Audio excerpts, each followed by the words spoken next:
Everyone, welcome to middle रोप। तो सबसे पहले तो यार सॉरी, इतने दिनों तक वीडियो नहीं आया। लगभग 10 दिन हो गया वीडियोस अपलोड नहीं हुए हैं, और शायद 10 दिन से ज़्यादा ही हो गया है। तो रीज़न था, सारे ही जो टीचर्स हैं वो अपने अपने किसी काम में बिज़ी थे। तो थोड़ी सी अभी एक हफ़्ता और शायद ये दिक्कत चलने वाली है, पर मैं कोशिश करूँगी कि आपको कंटिन्यूस वीडियो प्रोवाइड कर सकूँ। बट थोड़ा सा भी दिक्कत चल रहा है, तो यार अभी थोड़ा सा बस मैनेज कर लो।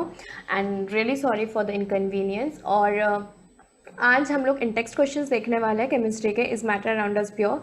तो 10-15 दिन की वजह से थोड़ा सा सिलेबस स्लो चला गया हमारा, but it's okay, we will cover it up, don't worry. और फिज़िक्स भी आपका नेक्स्ट वीक से आना शुरू हो जाएगा, ठीक है।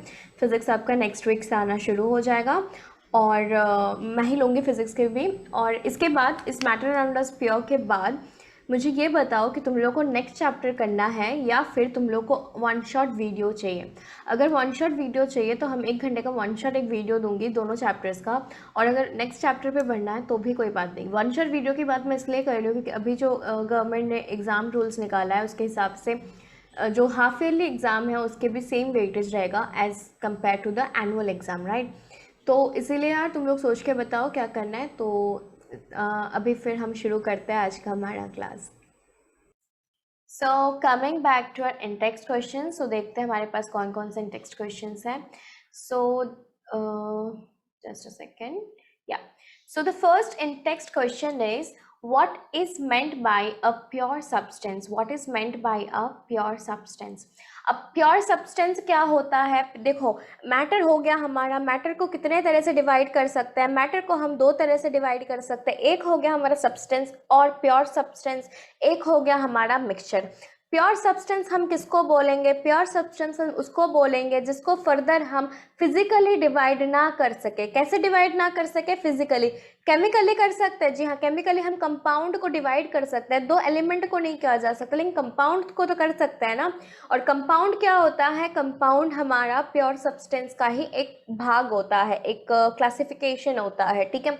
तो इसमें हम क्या बोलेंगे कि प्योर सब्सटेंस क्या है? प्योर सब्सटेंस वो सारे चीज़ें हैं जो कि सिंगल टाइप ऑफ पार्टिकल से बना हुआ है, ठीक है। सिंगल टाइप ऑफ पार्टिकल से बना हुआ है। ज़्यादा टाइप ऑफ पार्टिकल से बन सकता है, पर ज़रूरी क्या है कि वो जो ज़्यादा टाइप ऑफ पार्टिकल्स है वो केमिकली कंबाइंड हो, फिजिकली कंबाइंड ना हो, right. Okay, next is distinguish between homogeneous mixtures and heterogeneous mixtures. Distinguish between homogeneous mixtures and heterogeneous mixtures. तो homogeneous mixture क्या होता है और heterogeneous mixture क्या होता है? homogeneous mixture वो होते हैं जिनको हम अपने naked eye से देख के बता सकते हैं कि भाई ये तो दो अलग अलग चीजों से बना हुआ है। सॉरी, नहीं बता सकते, होमोजेनस में नहीं बता सकते हम, सॉरी। होमोजेनस में हम नेकेड आई से देख के नहीं बता सकते हैं। होमो में हम नेकेड आई से नहीं बता सकते, देख के, नेकेड आई से देख के नहीं बता सकते। हेटेरोजेनस में हम बता सकते हैं नेकेड आई से देख के कि ये दो अलग अलग चीज़ों से जो ये है मिक्सचर बना हुआ है। तो अगर हम इसको अलग अलग बता सकते हैं तो इसका मतलब क्या हुआ कि इसका जो कंपोजिशन है, कंपोजिशन जो है वो वैरी करता है, जबकि होमोजेनस का जो कंपोजिशन है वो थ्रू आउट द सेम रहता है। मतलब अगर मैंने एक ग्लास में यहाँ पे नमक पानी लिया तो पूरे ग्लास में मुझे सेम ना टेक्सचर दिखने वाला है, कंपोजिशन मुझे सेम दिखने वाला है। पर अगर मैंने वहीं पानी और ऑयल लिया तो मुझे क्या ऊपर ऑयल दिखने वाला है? ऊपर मुझे ऑयल दिखेगा और नीचे मुझे पानी दिखेगा। तो क्या उसका कंपोजिशन थ्रू आउट सेम हुआ? नहीं हुआ। और सॉल्ट वाटर का कंपोजिशन थ्रू आउट सेम हुआ? जी हाँ, बिल्कुल हुआ, ठीक है। तो सॉल्ट सोल्यूशन विनेगर ये होगा आपका होमोजेनस मिक्सचर्स, और हेट्रोजेनस मिक्सचर में आपका सॉल्ट एंड सैंड हो गया या फिर ऑयल एंड वाटर हो गया, ठीक है। तो यही है।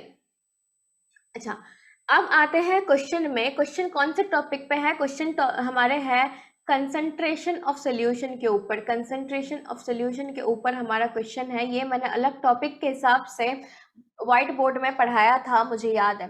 तो यहाँ पे क्या बोला गया है? यहाँ पे बोला गया है कि to make a saturated solution 36 gram of sodium chloride is dissolve in 100 gram of water. अब बताओ सोल्यूट क्या है, सॉल्वेंट क्या है? ये 36 ग्राम ऑफ सोडियम क्लोराइड ये क्या है हमारा? ये है हमारा सोल्यूट। और डिजोल्व कितने में है, डिजोल्व है हमारा 100 ग्राम में, 100 ग्राम ऑफ वाटर में। तो 100 ग्राम ऑफ वाटर क्या है, क्या ये हमारा सोल्यूशन है या सॉल्वेंट है, ये हमारा सॉल्वेंट है, ये क्या है हमारा सॉल्वेंट है।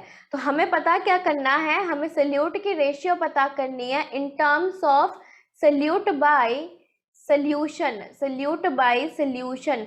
अब सोल्यूशन को कैसे पता करेंगे, क्या कहीं पे हमें सोल्यूशन दिया हुआ है, जी नहीं सोल्यूशन नहीं दिया हुआ है। क्या दिया हुआ है, सोल्यूट और सॉल्वेंट दिया हुआ है। तो सोल्यूशन का फॉर्मूला क्या है, सोल्यूशन का फॉर्मूला है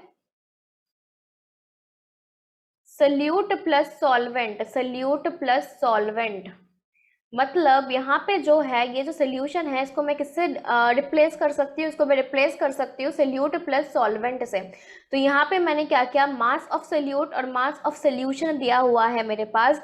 तो यहाँ पे मैंने क्या किया, देखो कंसंट्रेशन हम मास से भी निकाल सकते हैं, वॉल्यूम से भी निकाल सकते हैं, मैंने पढ़ाया था राइट। तो यहाँ पे दोनों ही चीजें हमारे पास मास में दिया हुआ है। कैसे पता है कि हमें मास में दिया हुआ है, क्या कुछ लीटर या मिलीलीटर में दिया हुआ है, नहीं दिया हुआ है। किस में दिया हुआ है, ग्राम में दिया हुआ है। तो ग्राम किसका, ग्राम कहाँ यूज करते हैं, ग्राम जब हम मास कैलकुलेट करते हैं तब हम ग्राम या केजी यूज करते हैं राइट। तो कंसंट्रेशन हमें किस में निकालना है, मास में निकालना है। तो mass of solute by mass of solution, mass of solute कितना है, दिया हुआ है, जी हाँ बिल्कुल दिया हुआ है 36 ग्राम है। मास ऑफ सोल्यूशन कितना है, मास ऑफ सोल्यूशन है हमारा सोल्यूट प्लस सॉल्वेंट, सोल्यूट कितना है 36 है, सॉल्वेंट कितना है 100 है। तो सोल्यूशन का मास कितना हो गया 136 हो गया, इंटू 100 किया है भाई साहब, क्योंकि हमें क्या चाहिए, हमें चाहिए परसेंटेज। अभी देखो क्वेश्चन में एक चीज दिया हुआ है 293 केल्विन, इसका काम क्या है, इसका कोई काम नहीं है, इसका बस काम है आपको कंफ्यूज करना। बच्चा क्वेश्चन में देखेगा अरे भाई टेम्परेचर दिया हुआ है, फालतू में थोड़ी देंगे, कुछ ना कुछ करना होगा टेम्परेचर का। यहीं पर तुम लोग कहीं पर फिर टेम्परेचर डालने की कोशिश करोगे और तुम्हारा आंसर गया। तो अगर ये क्वेश्चन यहाँ तक भी होता, अगर ये एट 293 के नहीं भी होता तो भी क्वेश्चन सेम टू सेम है, बराबर है, कोई गलती नहीं है क्वेश्चन में, ठीक है। Okay, nowadays how are solution and suspension different from each other? Okay, यानी कि सॉल्यूशन और सस्पेंशन कैसे है, सॉल मतलब कोलाइडल सॉल्यूशन हम बोल सकते हैं, कोलाइडल सॉल्यूशन को हम सॉल्व बोलते हैं, ठीक है। तो ये सारी चीज़ें मैंने ऑलरेडी पढ़ा रखी है, तो ये तुम पढ़ लेना, जो नोट्स मिलेंगे तुम्हें उसमें देखेंगे, या फिर अभी तुम एक स्क्रीनशॉट ले लो इसका, क्योंकि एक ही चीज़ बार बार बोलने का कोई मतलब नहीं बनता है। सारी चीज़ें मैंने ऑलरेडी पढ़ा दिया है, बहुत अच्छे से एक्सप्लेन किया, ठीक है। फिर भी अगर कुछ समझ नहीं आ रहा है इसमें से फिर मुझे पूछो तुम लोग, बट अभी तो मतलब एक्सप्लेन का कुछ मतलब नहीं है। अच्छा, क्वेश्चन देखो, क्वेश्चन बहुत बढ़िया क्वेश्चन है। क्वेश्चन क्या है हमारा, क्वेश्चन है how will you separate a mixture containing kerosene and petrol, difference in boiling point is more than 25 degree Celsius which are miscible with each other. देखो मिसिबल है मतलब फिल्ट्रेशन तो काम नहीं करेगा, मिसिबल है मतलब क्या काम नहीं करेगा, फिल्ट्रेशन काम नहीं करेगा, फिल्ट्रेशन काम नहीं करेगा। अब तो हमारे पास बहुत सारे हैं ऐसे जिसमें मिसिबल लिक्विड्स को अलग करते हैं। अब कैसे पता चलेगा कि किसमें अलग करना है, देखो एक हिंट दिया हुआ है, कौन सा हिंट दिया हुआ है, मोर देन 25 डिग्री सेल्सियस, कुछ रिंग हो रहा है मोर देन 25 डिग्री सेल्सियस। जी हाँ, क्या रिंग हो रहा है, डिस्टिलेशन, डिस्टिलेशन रिंग हो रहा है हमारे दिमाग में। क्यों, हमने क्या पढ़ा था, जिस भी दो लिक्विड मिसिबल लिक्विड्स का बॉइलिंग पॉइंट का difference greater than 25 degree Celsius हो, उसमें हम क्या यूज करेंगे, उसमें हम यूज करेंगे डिस्टिलेशन। और अगर लेस देन 25 डिग्री सेल्सियस हो, लेस देन 25 डिग्री सेल्सियस हो, तो वहां पे हम क्या शो करेंगे, वहां पे हम लोग शो करेंगे पार्शियल डिस्टिलेशन और फ्रैक्शनल डिस्टिलेशन, पार्शियल डिस्टिलेशन और फ्रैक्शनल डिस्टिलेशन शो करेंगे, राइट। तो समझे इस बात को, जैसे ही तुम्हें यहाँ पे मोर देन 25 या लेस देन 25 दे दे तो आंख बंद करके वो डिस्टिलेशन है, मोर देन 25 है तो सिर्फ डिस्टिलेशन है, लेस देन 25 डिग्री है तो क्या बोलते हैं हमारा पार्शियल या फ्रैक्शनल डिस्टिलेशन है। एक और चीज तुम्हें देखना था यहाँ पे, देखो दोनों ही चीजें लिक्विड में है, ठीक है। हमने कौन कौन सी चीजें पढ़ी थी, हमने डिस्टिलेशन के बारे में पढ़ा था, फ्रैक्शनल डिस्टिलेशन पढ़ा था, इवापोरेशन पढ़ा था कि इवापोरेशन यहाँ पे हो सकता है नहीं, पानी जहाँ रहता है वहां हम इवापोरेशन का यूज ज्यादा करते हैं, जहाँ क्या रहता है, पानी रहता है, ठीक है। उसके बाद और एक क्या पढ़ा था, सब्लिमेशन पढ़ा था, पर सब्लिमेशन में किसी एक का लिक्विड में होना जरूरी है, सॉरी सॉलिड में होना जरूरी है, पर यहाँ पे दोनों ही चीजें लिक्विड में, तो सब्लिमेशन भी शो नहीं कर सकता है, तो हमारे पास क्या बचा, डिस्टिलेशन। तो डिस्टिलेशन में हमने क्या क्या, एक डिस्टिलेशन फ्लास्क लिया, थर्मोमीटर लिया, हमने मिक्सचर को हीट किया, और जैसे ही जिसका बॉइलिंग पॉइंट ज़्यादा है वो क्या हुआ, वेपर में कन्वर्ट हो गया। वेपर में जैसे ही कन्वर्ट हुआ वो कहाँ आ गया, इस ये जो हमारा वाटर कंडेंसर है यहाँ आ गया, और जैसे ही वाटर कंडेंसर में आया वो वापस लिक्विड में चेंज हो गया, लिक्विड में चेंज होके वो इधर आ गया। अब बताओ केरोसिन और पेट्रोल में से किसकी बॉइलिंग पॉइंट ज़्यादा है, पेट्रोल की बॉइलिंग पॉइंट ज़्यादा है। सबसे पहले वेपर कौन बनेगा, सबसे पहले वेपर बनेगा हमारा पेट्रोल, और पेट्रोल वेपर बन के फिर वाटर कंडेंसर से निकल के वापस लिक्विड बन के इस कंटेनर में स्टोर हो जाएगा, right. Name the technique to separate butter from curd, ये हमने पढ़ा था सेंट्रीफ्यूगेशन, ये हमने क्रीम के बारे में पढ़ा था, तब हमने किसके बारे में पढ़ा था, क्रीम फ्रॉम मिल्क के बारे में पढ़ा था। तो बटर फ्रॉम कर्ड को भी हम वैसे ही करते हैं। मैंने तुम्हें उस दिन पूछा भी था कि अपने घर से पूछो कि कर्ड कैसे बनाते हैं, कर्ड भी सेम प्रोसेस से बनाते हैं, राइट। उसके बाद आ गया salt from sea water, salt from sea water. देखो यहाँ पे आ गया हमारा वाटर का खेल। अगर हमें सी वाटर किससे बना हुआ है, सी वाटर किससे बना हुआ है, वाटर और सॉल्ट से। अभी के लिए मान, और भी बहुत सारी चीज़ों से मान सकते हैं, पर अभी के लिए हम मान सकते हैं कि वाटर और सॉल्ट से बना हुआ है। हमें क्या चाहिए, सॉल्ट चाहिए, यहाँ क्या नहीं चाहिए, वाटर नहीं चाहिए। वाटर को निकालने के लिए हम कौन सा यूज़ करेंगे, वाटर को निकालने के लिए सबसे आसान तरीका क्या होता है, इवापोरेशन यूज़ करना। कौन सा प्रोसेस यूज़ करना, इवापोरेशन यूज़ करना, ठीक है। Camphor from salt, camphor from salt, इसमें देखो बहुत ध्यान से इस बात को समझो, जो कैम्फर है वो क्या शो करता है, वो हमारा शो करता है सब्लिमेशन। हमें ये बहुत ध्यान में रखना है कि जब हमारे पास एक मिक्सचर दिया हुआ है, क्या उन मिक्सचर में से एक भी आइटम जो है वो क्या सब्लिमेशन शो करता है। अगर सब्लिमेशन शो करता है तो हमें दो बार सोचना ही नहीं है, सीधा कौन से प्रोसेस से हमें उसको अलग करना है, सब्लिमेशन से ही अलग करना है, ठीक है। यानी कि हम इसको हीट करेंगे, कैम्फर फ्रॉम सॉल्ट के सोल्यूशन को हम हीट करेंगे, और हीट करने के बाद कैम्फर जो है वो सब्लिमेशन शो करेगा, यानी कि गैस में चेंज हो जाएगा, right. Now the next question is, what type of mixtures are separated by the technique of crystallization? तो crystallization से हम कौन से type of solutions को या कौन से type of mixtures को अलग कर सकते हैं। तो कौन से type of mixtures को अलग कर सकते हैं, crystallization से हम उन solid को purify कर सकते हैं जिनके अंदर क्या होता है, जिनके अंदर कुछ impurities present होती है, ठीक है।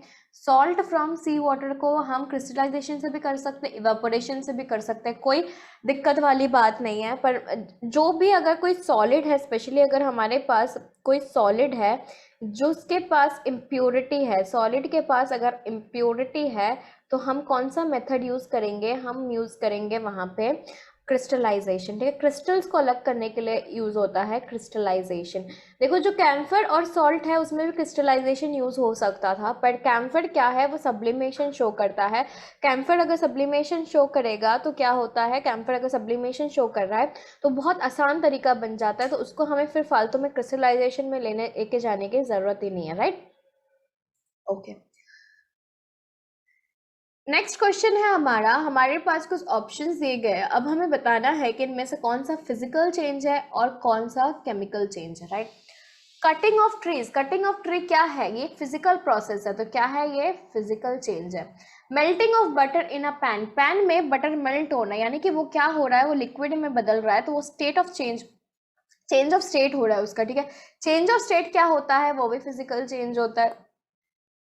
रस्टिंग ऑफ अलमीरा, रस्टिंग ऑफ अलमीरा केमिकल चेंज है, क्यों, क्योंकि उसके जो केमिकल कंपोजिशंस है वो अलग हो रहे हैं, ठीक है।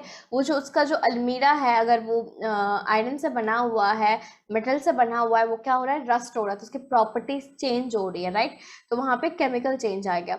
Boiling of water to form steam, तो वापस चेंज ऑफ स्टेट हो रहा है, तो ये क्या है, फिजिकल चेंज है। passing of electric current through water and water breaking down into hydrogen and oxygen, तो ये जो H2O जब हाइड्रोजन और ऑक्सीजन में बदल जाए, H2O जब हाइड्रोजन और ऑक्सीजन में बदल जाए तो वो क्या होता है, ये क्या था, H2O क्या था, कंपाउंड था। कंपाउंड को हम फिजिकली अलग कर सकते हैं, नहीं कर सकते, किससे कर सकते हैं, केमिकली। तो ये हमने यहाँ पे क्या किया, केमिकल प्रोसेस अप्लाई किया ताकि हमें हाइड्रोजन और ऑक्सीजन अलग अलग मिल जाए, तो ये किस में आ जाएगा हमारा, ये आ जाएगा हमारा केमिकल चेंज में। Now coming to dissolving common salt in water, salt है, वाटर है, इतनी बार मैंने बोला है कि सॉल्ट वाटर एक केमिकल चेंज दिखाता है, नहीं दिखाता है, क्या दिखाता है, फिजिकल चेंज दिखाता है। सॉल्ट वाटर क्या है, सॉल्ट वाटर मिक्सचर है, सॉल्ट वाटर मिक्सचर है। सॉल्ट वाटर क्या है हमारा, सॉल्ट वाटर हमारा मिक्सचर है। मिक्सचर क्या होता है, मिक्सचर किससे बनता है, मिक्सचर फिजिकल कॉम्बिनेशन से बनता है, फिजिकल कॉम्बिनेशन से मिक्सचर बनता है। तो क्या वो फिजिकल चेंज है या केमिकल चेंज है, वो है हमारा फिजिकल चेंज है, राइट। तो dissolving of common salt in water भी फिजिकल चेंज है। Making a fruit salad with raw fruits, तो ऑब्वियसली फिजिकल चेंज है, कुछ मिक्स ही नहीं हो रहा है, कुछ कंबाइन ही नहीं हो रहा है, तो काहे का chemical change, right. Burning of paper and would, जब पेपर और वुड को बर्न करते हैं तो उनकी प्रॉपर्टीज चेंज हो जाती है, उनका केमिकल कंपोजिशन चेंज हो जाता है, तो वो क्या हो गया हमारा, वो फिर हो गया हमारा केमिकल चेंज, राइट। तो डिसॉल्विंग सॉल्ट हमारा फिजिकल चेंज है, रॉ ये भी हमारा फिजिकल चेंज है, burning of paper and would हमारा केमिकल चेंज है। Okay, Try segregating the things around you as pure substance और mixtures। तो हमारे आसपास जो चीज़ें हैं उनको हमें pure substance और mixtures में डिवाइड करना है। Water, bread, sugar and gold, ये सब हमारे प्योर सब्सटेंस है। मतलब इनको हम और फर्दर फिजिकली डिवाइड तो नहीं कर सकते, केमिकली भले ही कर सकते हो, लेकिन फिजिकली डिवाइड हम इनको और नहीं कर सकते हैं, राइट। जबकि steel, plastic, paper, talk, milk and air, इनको हम फिजिकली डिवाइड कर सकते हैं। तो इनको हम क्या बोलेंगे, इनको हम बोलेंगे मिक्सचर्स। और जिसको हम फिजिकली डिवाइड नहीं कर सकते हैं उसको हम क्या बोलेंगे, उसको हम बोलेंगे प्योर सब्सटेंस, राइट। तो ये तुम्हारे जो सारे क्वेश्चंस थे, ठीक है, पेज नंबर वाइज मैंने क्वेश्चन दिया था कि जैसे ये पेज 18 के क्वेश्चंस है, ये पेज 15 का क्वेश्चन है, ठीक है।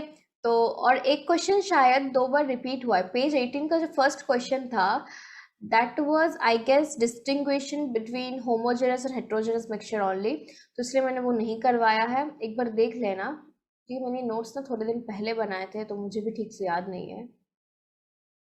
हाँ, तो जो भी है एक बार देख लेना कौन सा क्वेश्चन कब है, राइट।